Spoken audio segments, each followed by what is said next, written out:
Chess in the 21st century. I thought about showing you a game between like some super grandmaster, 2750, 27 plus. I had some examples in mind, but I decided to show you one of the games I played in the recent Millionaire Chess Open that has just finished maybe a few weeks ago, because I can also explain you some of the psychological aspects of professional play. So this is a game between me and a grandmaster from Venezuela. I think he might be the only grandmaster of Venezuela, very strong, 2650, Iturrizaga. This was in round, I believe, round 5. I was doing quite well. I was 3.5 out of 4. So my tournament situation was very good, his as well, but he was one of the favorites. I had to continue getting good results in order to maintain my chances. So this was the second game of the day. Keep in mind that I didn't have a lot of time to prepare theoretically, right? So I had some problems because of that. Let's get into it. d4, knight f6, c4, e6, knight f3, b6. Okay, how do we call this?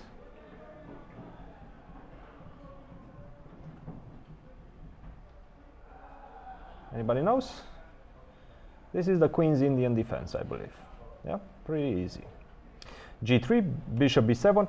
There is also the move bishop to a6, which looks to provoke b3, and only after he will play bishop b7, trying to claim that this move b3 is a weakness. Of course, after bishop a6, there are also a lot of other continuations.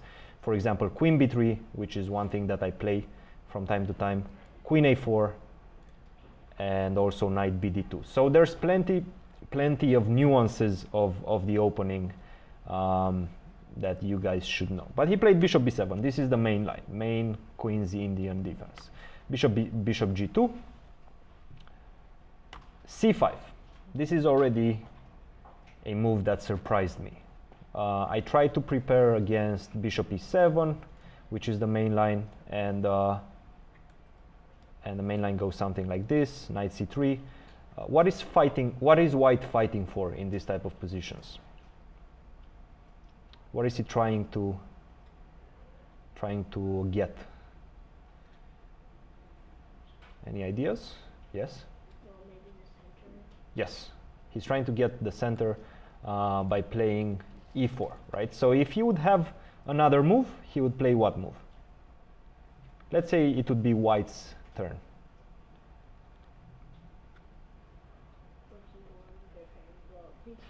Rook e1 prepares e4, but it allows the defense against e4, which is knight e4.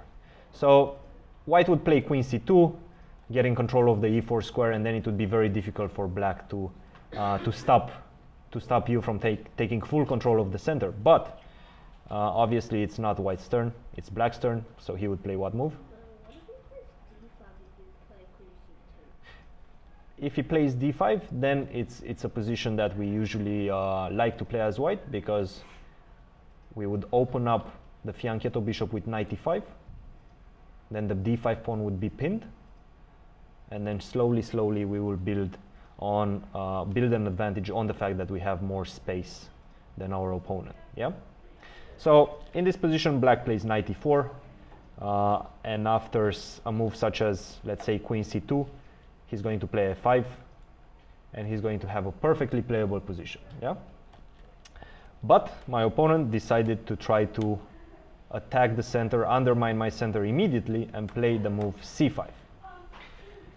What are white's options in this position? Capture back if he takes on d4. Capture back Is white to move though? So what are his options?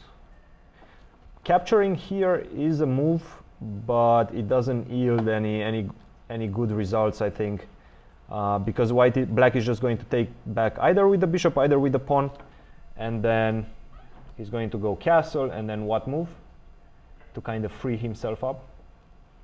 Let's say castle, castle, and I go something like knight c3. What would you play if you were black?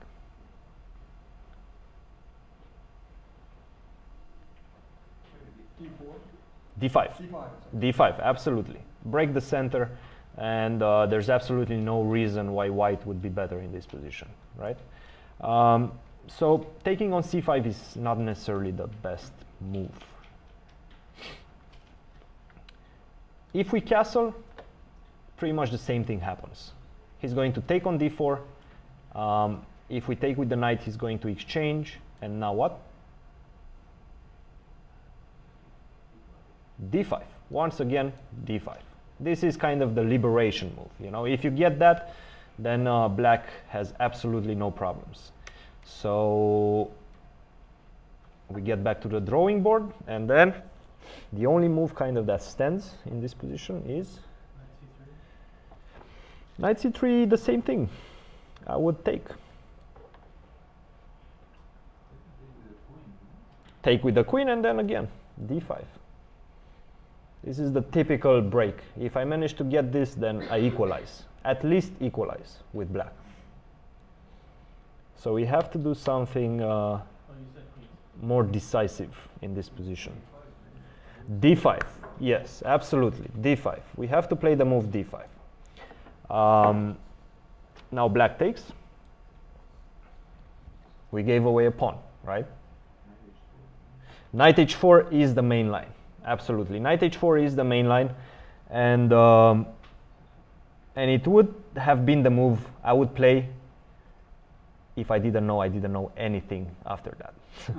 So I didn't have time to prepare. I was completely out of book, but I did remember that I analyzed this position maybe 5 years ago, and I've seen this idea of, I think, Topalov, where he played knight g5, a very rare move. So I decided to play it. When you're not prepared well enough for your opponent, and you feel that you're getting out prepared in the opening, you should try to deviate as fast as possible. Maybe you analyzed a move long time ago. Play that one. Trust your instinct. And in general, it's going to work out well. What's the point of knight g5? Besides the fact that we pin this pawn, and we're going to recapture on d5. Why is it different?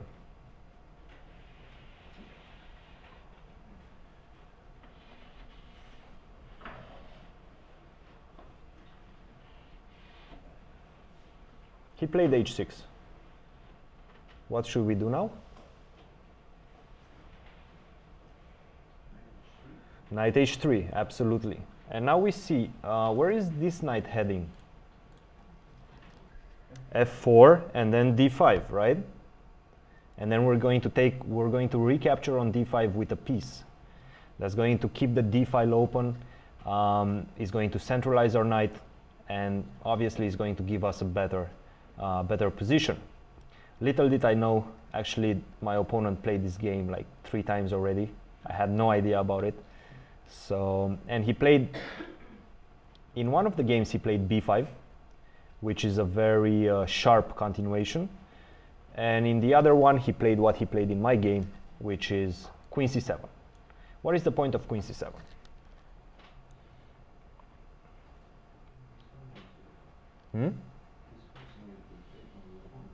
Very good. He's forcing me to take on d5, right? He's not willing to accept me taking with the piece on d5, playing knight f4, knight takes d5. So if he would play like a normal move, let's say bishop e7, I would simply play knight f4. I still have a move, I can play knight c3, and then I can take with the knight on d5. And this is perfect for me, right? I have the d file semi-open file. I'm going to create a lot of pressure against this pawn on d6, right? Bishop f4, queen d2, rook d1. This guy is going to fall at some point. So what he's trying to do is force me to take back with the pawn on d5. I had to take with the pawn, d6. In what opening do we get this type of structure? Characterized by these 3 pawns. The Benoni, yes, the Benoni. This is the Benoni structure. Where is this bishop going? On g7, right? On e7, to be honest, it wouldn't make any sense. It would be just aiming at his own pawn. Yeah, very, very, very badly placed. So he played g6, knight d7 first, castle, a6, a4, and now g6. Let's make a plan with white, guys.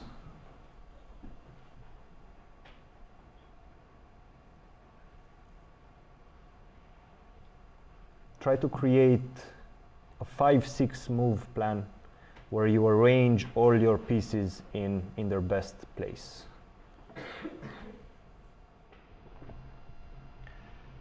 Now the question is, on what side are you going to play as white, and on what side is your opponent going to play? Yes. You're going to try to play on the king side, absolutely. And he's going to try to play on the queen side because he has the majority, yeah? He has more pawns than you. So he's going to try to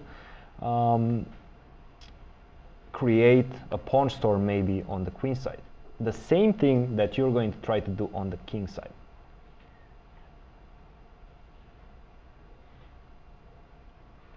I want you guys to tell me, where do I want my pieces to be? Where is this knight going to go? f2, very good. The knight is going to go to f2.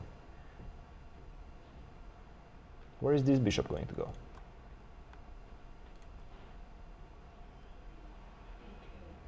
d2, b2. That would not sit well with the bishop on g7.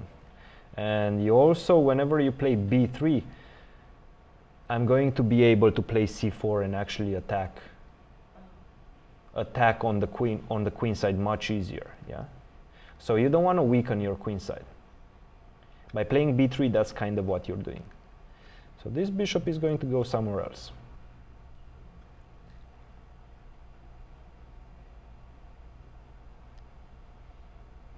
A much more natural move, on much more natural placement.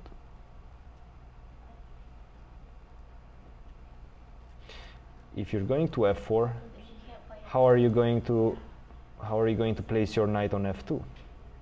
Obviously, if you want to place your knight on f2, you're going to have to play f4 first, right? So you're going to play f4, knight to f2. What else? Bishop e3 in front of this pawn? No. Probably not. Behind it. So you want to play e4 first. Yeah. You're trying to get as much space in the center as possible. That's where you have the majority, in the center. So you're going to play e4, f4, knight f2, bishop e3, and most probably this rook is going to go where? C1 or d1. Sure. And this rook is probably going to go on e1. The queen will worry about it later. As you guys will see, I didn't place it on the right square. But yeah, this is the usual plan. You put your rooks on the middle files, on the d file and the e file. e4, f4, knight to f2, which is going to be a very, very good defensive piece, and the bishop on e3. What is black's plan? He's going to make his usual move. Bishop g7 and then castle. What next?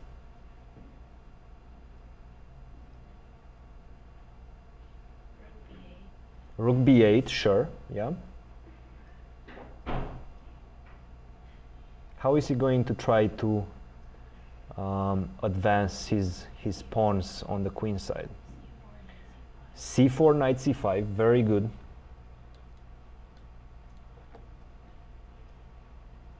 And then this knight on c5 is going to have a lot of offensive tasks, right? He's going to attack the pawn in the center, the e4 pawn. He's going to look at these two squares the square on d3 and on b3. So he's going to be a very good piece. Let's go along so that we see. Once I knew what my plan is, I immediately started making the natural moves, right? c4, e4.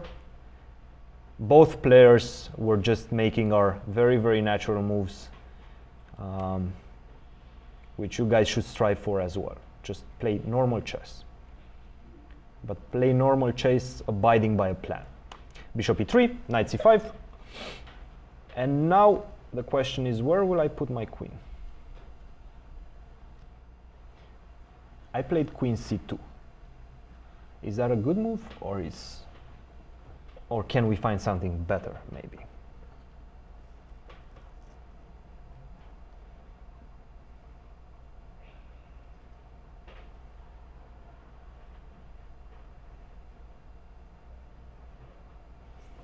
Where does black want to put this knight? That was a trap. That knight wants to stay there, actually. But that's the natural response, to say I want to put it on b3. Yet that pawn, that placement on b3 is not as strong as it looks like. Do you think it's possible? No, the knight wants to stay on c5, if possible. So my move in this position should have been queen e2. Attacking the c4 pawn. Now I'm forcing the knight to take a worse square, and that is the square on b3. Now I would play rook a d1, and my position would be perfectly fine. I'm starting to try to play e5, right? e5 and then d6. I did exactly the same thing, but I gave him an extra tempo. I played queen c2. He played rook b8, continuing with his plan. Bishop a8, then b5, b4. This is a very dangerous plan. Once he manages to push his b pawn, my pieces are going to find it very difficult to find placement, especially this knight on c3. So I kind of recognized my mistake, and I played queen e2, but I gave him an extra tempo, a very important extra tempo. Knight b3, rook a d1, knight to d7. Okay. What is the consequence of the move knight d7? And by consequence, I mean, what squares is he leaving unprotected? And what can we do about that? What options open up for us?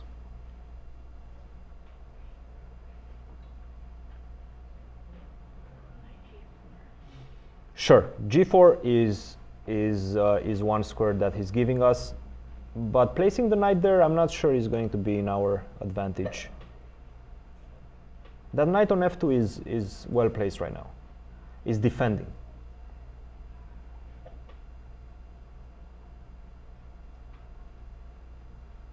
Something else.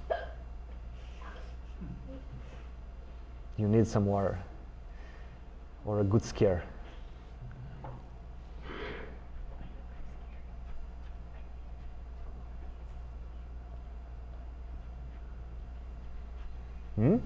What other squares besides g4 does he not control anymore? h5. So what can we do about that?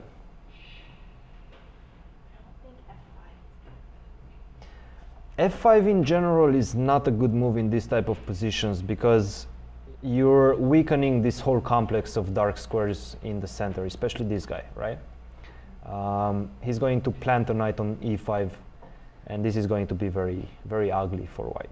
Okay, strategically very, very ugly. So we don't want to allow him to put a knight on e5. H4 then. h4, absolutely. He's not controlling the h5 square anymore. We have plenty of pieces around our king to not worry about the safety of him. So obviously we're going to go h4. We're going to create a pawn storm on the king side. h4. Bishop a8. To be honest, at this point, none of us could calculate all the way through, so we were kind of playing poker. We were just bluffing. I was just pushing my pawns, he was preparing to push his pawns. None of the players actually knew what's happening on the board. So I continue. And another thing is, try not to lose time when you're doing this type of things, because in this type of situation you're not going to find a better alternative, yeah, and also you're not going to be able to see things through all the way to the end. There's no way that's going to happen. So just trust your instinct and play with the initiative, right? Attack the king. b5. H takes g6, f takes g6, a takes b5, a takes b5. What now? How can we continue, guys?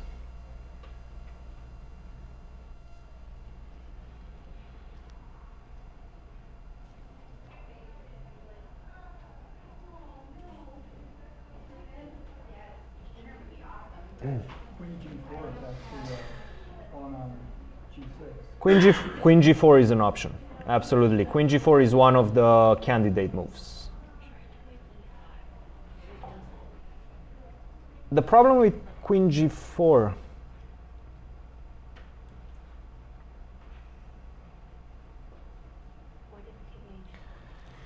is that I'm just going to push B4. And you're starting to have some troubles with that knight. And even if you take this pawn on G6, you don't have enough pieces to actually create any sort of difficulties for me. So after I play knight B1 or knight E2, he can just defend with knight F8, and now C3 is coming. C3, C2 is very difficult to stop that. So Queen G4 is not a good move. I actually have to open my way for some of my pieces to get closer to his king. Try to realize which ones of your pieces are kind of lacking space right now, and how can we improve that?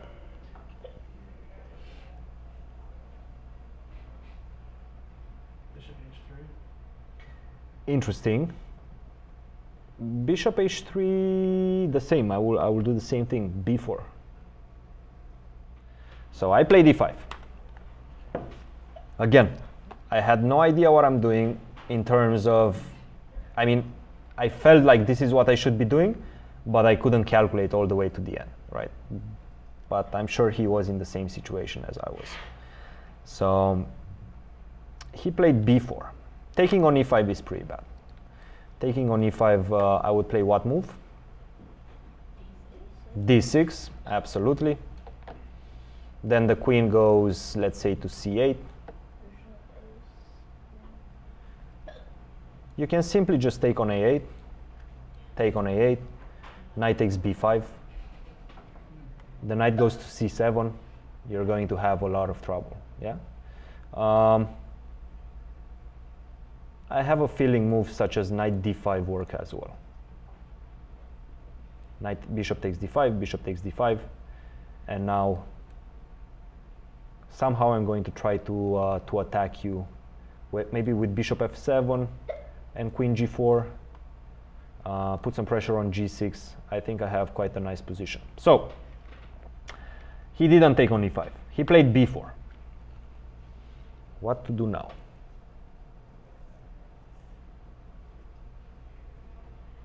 I have a few options. I didn't pick the right one.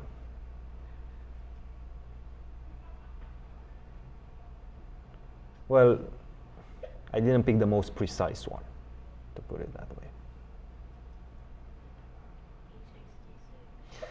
E takes D6 is what I played. And it keeps an advantage. But I think I had a better move.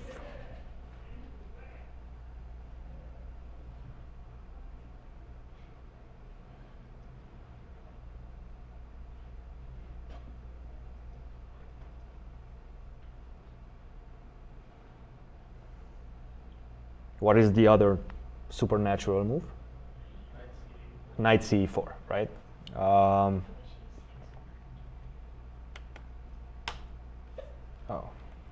knight ce4, d takes e5, and now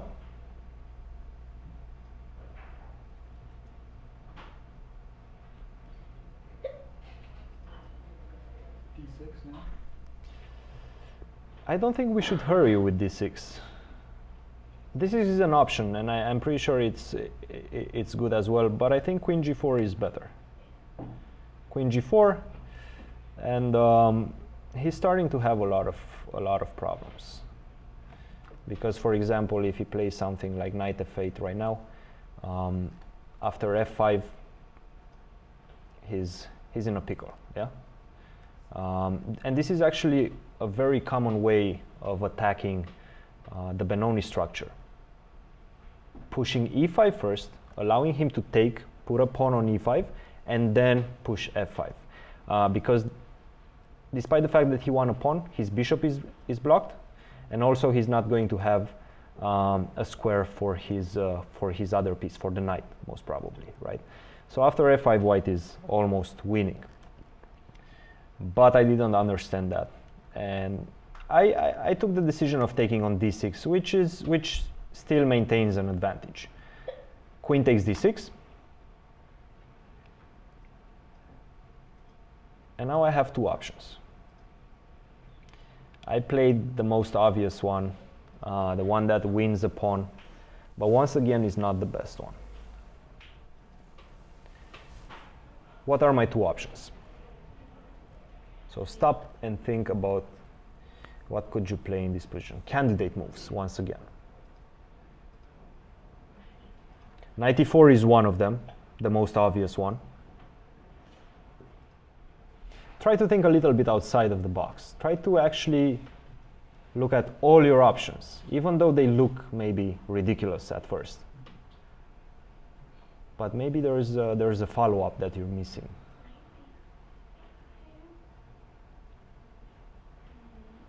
Oh, knight b5.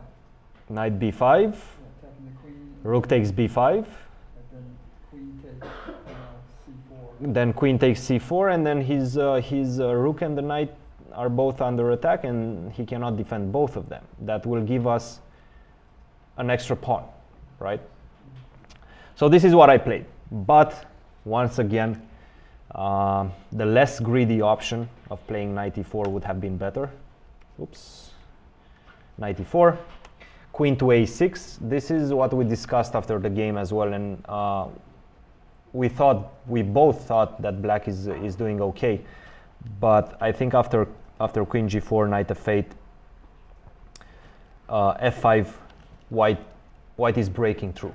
You know, it's going to be very, very difficult to defend as black, because you take, and the other knight comes into play. And after knight f6, bishop e4, everything is coming with tempo. Is going to be very, very difficult for black to create a defense, right? Too many pieces around his king. So unfortunately, I didn't take my bluff to the next level. I decided to cash in and take a pawn, which was not the best way. So I played knight b5, rook takes b5, queen takes c4, rook a5, and knight to f6. What to do now?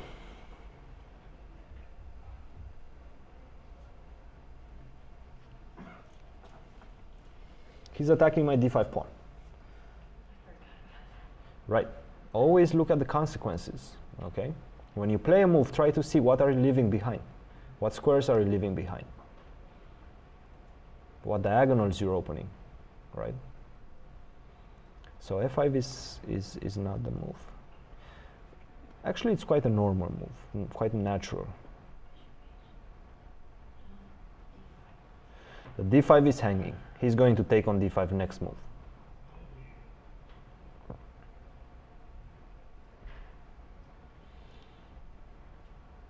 So to be honest, there's not really a clear way of defending that pawn, right?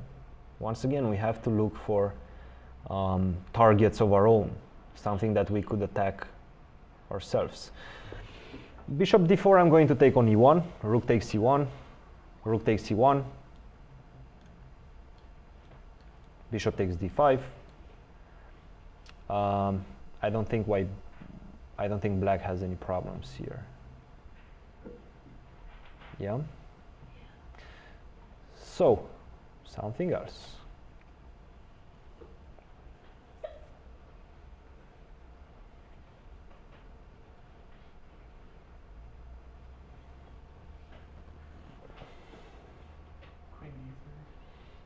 Queen d3 is an option, absolutely. But I think first we have to do something else. So I played bishop d2. I'm attacking the b4 pawn. I'm also opening the route for my rook, maybe plant a rook on e6 if possible. Yeah. He played rook b8. And now I made quite a serious mistake. I lost all my advantage in pretty much one move.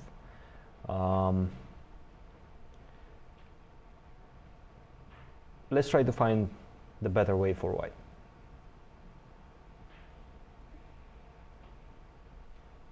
And let's take it one step at a time.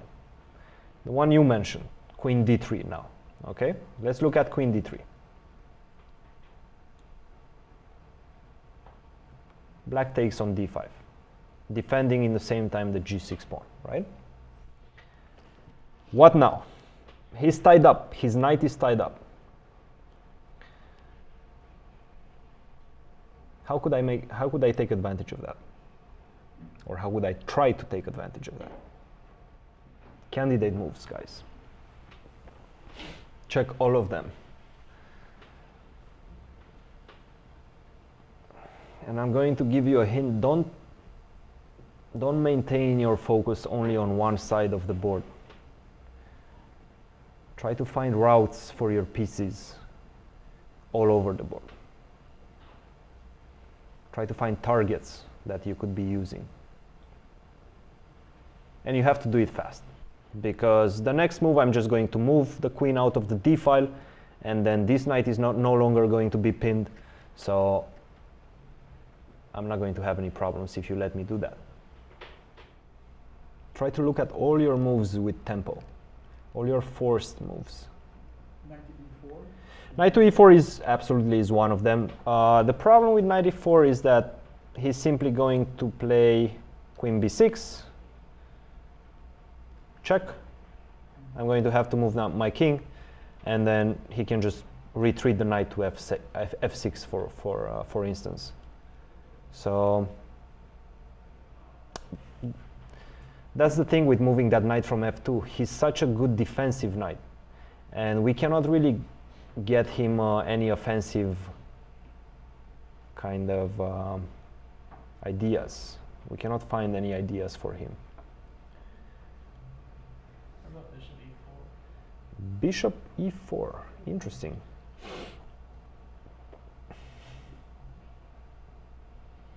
I haven't thought of bishop e4, but it looks like a normal move.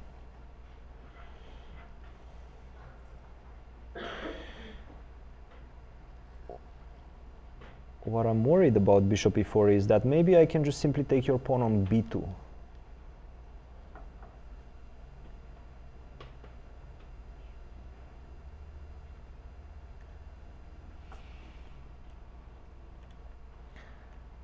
And now if you take on g6, one more time, if you look at the consequences of the past few moves, I took your pawn on b2. You no longer have control over the a3 square, so I can simply play rook a3. And then the g3 pawn will be hanging, right? And the problem is, okay, you ventured with your bishop to take this kind of insignificant pawn, and you left your king very, very discovered, yeah? So bishop e4 is not a good move. I hear some good ideas from the back. Rook to a1. What's the point?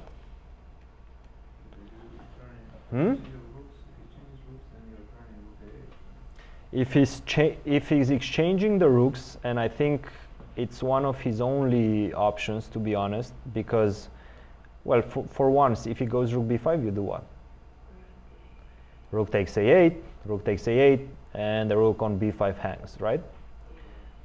If he goes rook c5,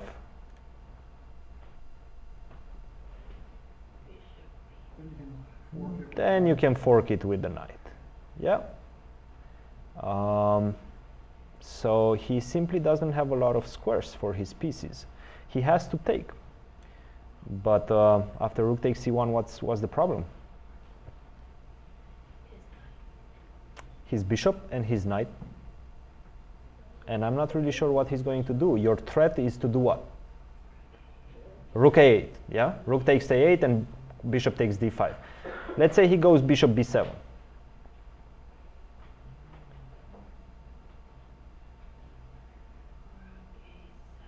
Hunt him down, absolutely. Hunt the bishop. Let's say he goes bishop c6. Rook a6, right? And I think he's in big trouble by now, yeah? Big trouble, yeah, absolutely. Let's say he goes something like rook d8. Now if you take on c6, I'm just going to take with the queen.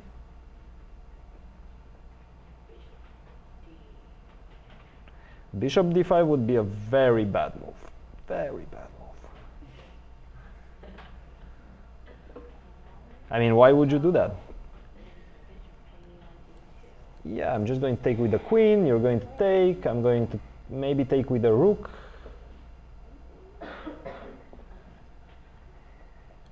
Now if you take on c6, I take on d2. So you have to take on b4, but from such a big advantage you had, now I'm going to play bishop e8, defending the g6 pawn, and I have the bishop pair. That's going to compensate for your extra pawn.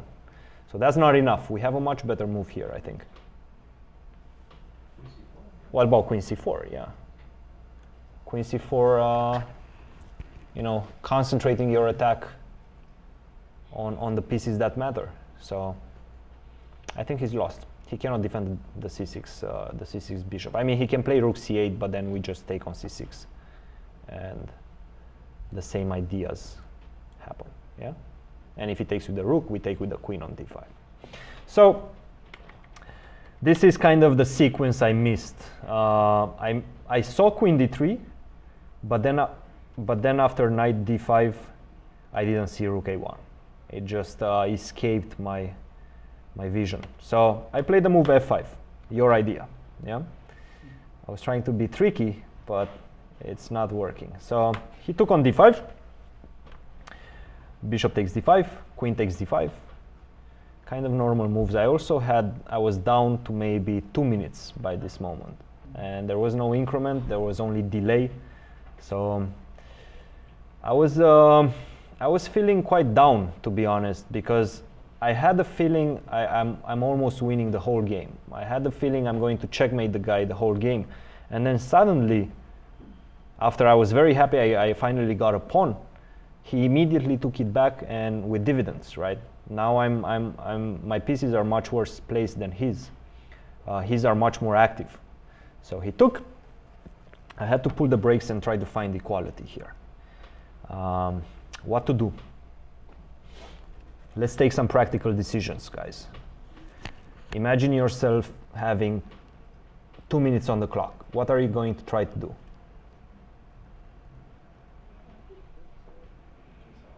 Simplify, consolidate, simplify as much as possible, yeah?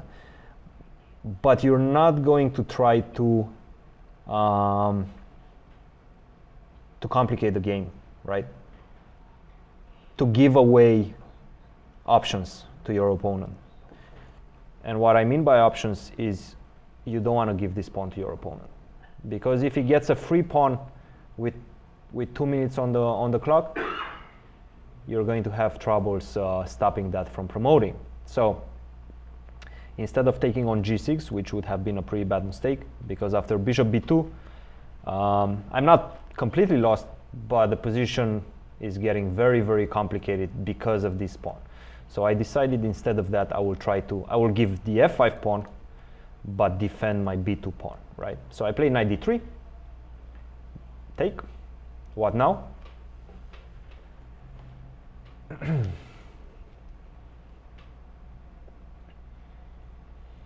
Play critical moves, guys. Pose threats, immediate threats. Rook f1, of course. Can he move the knight to defend the f5 pawn? No, because then the b4 pawn remains defenseless.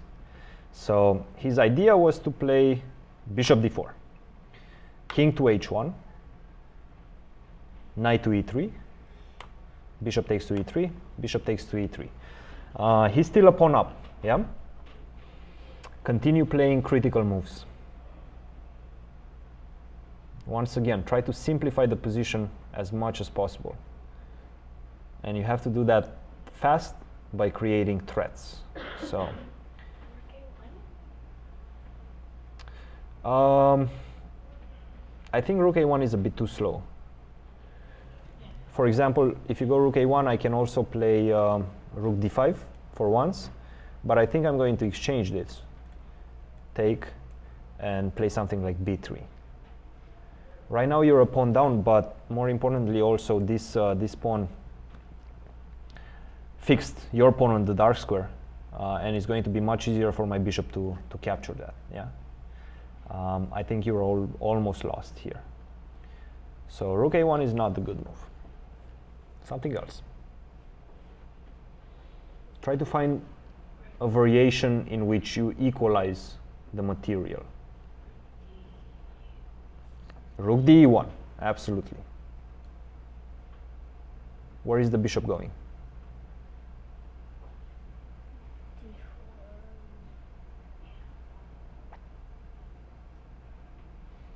He went to g5. Okay, I don't know. Can you tell me any other move? I'm not sure if there is any other move. The problem with bishop d4 is that I'm going to go rook here, everything with tempo. Then he has to play what? Rook d5, and then rook f1. How can he defend the f5 pawn? He cannot. He can play rook f8, but then he leaves the b4 pawn defenseless. So if he moves the bishop to attack my knight, then I will again take the b4 pawn. So bishop d4 is not good. He played bishop g5. What now? Rook e5. Very good. Rook takes c5, knight takes c5, rook to b5. Okay. What to do now, guys? Now it's time to calculate.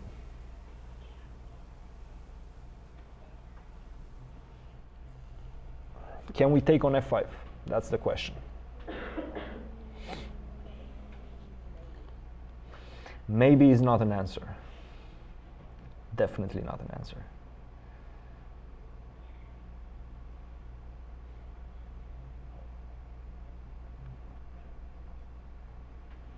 And by the way, I reached my 40th move, so I was able to calculate at this point. I was happy.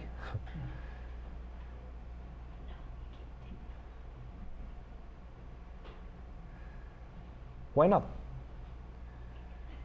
Why can't you take the pawn?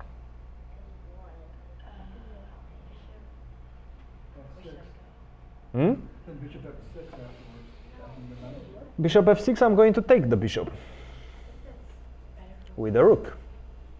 So rook takes f5, bishop f6, I'm going to take rook takes f6. Okay, so let's say you go, first of all, if you play rook f5, king g7, then I can simply go rook f7 and then go back. There's a different critical line that I had to calculate. There we go, yes, continue. Bishop c1, because you're attacking the pawn.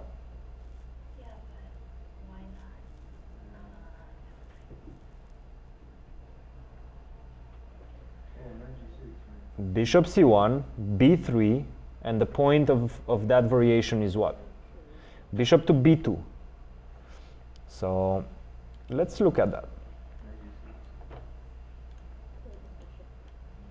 Attacking the knight. I lost my knight, right? No, I didn't. Because I can play knight g6. Why not knight c? Or knight c6. Both of them work. They're exactly the same thing. So the point is rook takes f5. And what's my plan now? Knight take h6. Let's say he goes here. Knight e3, knight. Knight e3, knight d5. Knight e3, knight d5, knight takes b4. No matter what he does. Oh, 'cause He you're plays bishop c3, you're still going to give the knight. It's drawn. Because it's the wrong color bishop, right? So after that, that's just equal. That's just a draw. You go here, pak. Okay, take it. Take it. You know, draw. This is just a draw, right? So actually, I can. Now the question is, he takes on f5. He goes f3. He goes b3. Sorry. What to do now? How do I untie? Well, he went b3 so that he can play. His idea is to play what? Bishop c1. Take my pawn on b2 and then just promote. So what to do? Rook by g4. There we go. And you're It's not rocket science. It's not rocket science. g4, absolutely. Very normal move, yeah? Rook d5. Knight c4. And right now it's just... I'm going to give one of the pawns, but I'm going to take the b3 pawn. I'm going to exchange the b3 pawn, and that's going to be enough. So he played rook d1, king g2, rook d4. What should I do now? Let's try to be precise. Because if we're not, he's going to maintain some sort of advantage and maybe manage to win. So we have a few options to jump with that knight. Maybe defend the knight, who knows. What should we do? Knight a5, absolutely. Rook takes g4. King f3, rook b4. Where's the plan? Where's the plan?